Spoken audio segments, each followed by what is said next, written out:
accountable for it. During the debates with Senator Sanders, you guys clashed on free college, and you made the argument that you did not want to be subsidizing the tuition of Donald Trump's children, and fair enough.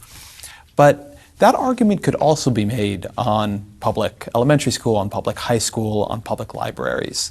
So how do you think about when a policy should be universal in nature and when it should be more specifically targeted at the needy?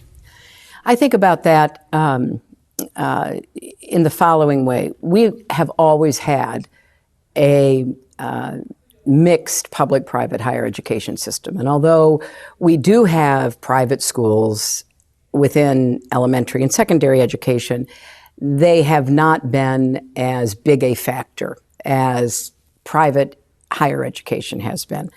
And so what we're really talking about already is a hybrid system, because even Senator Sanders is not talking about subsidizing private higher education.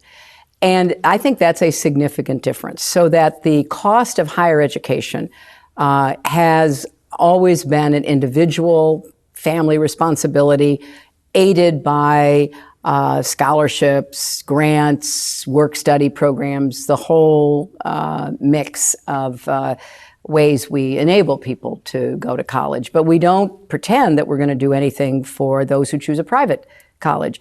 Now, we let the GI Bill go to either public or private schools. We let Pell Grants go to public or private schools. So we do help to subsidize individuals at private colleges or universities.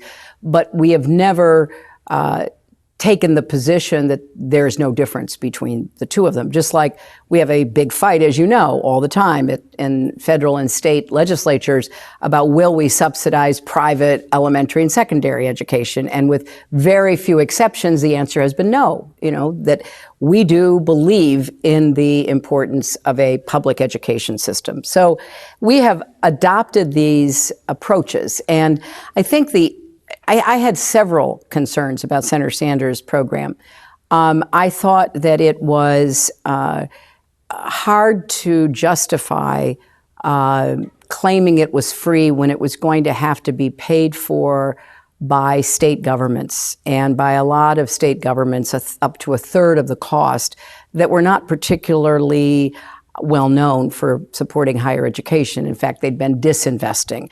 And I think it's more important that we incentivize reinvestment in public higher education. So rather than holding out the promise of free college, which wasn't really free, it was going to be paid for by state and federal dollars, I think it's important that we say we're going to subsidize as far as we can responsibly go, but we are going to expect states to reinvest in higher education. And, you know, I know the arguments that have been made, and he was an eloquent advocate for the argument that it should be like Social Security.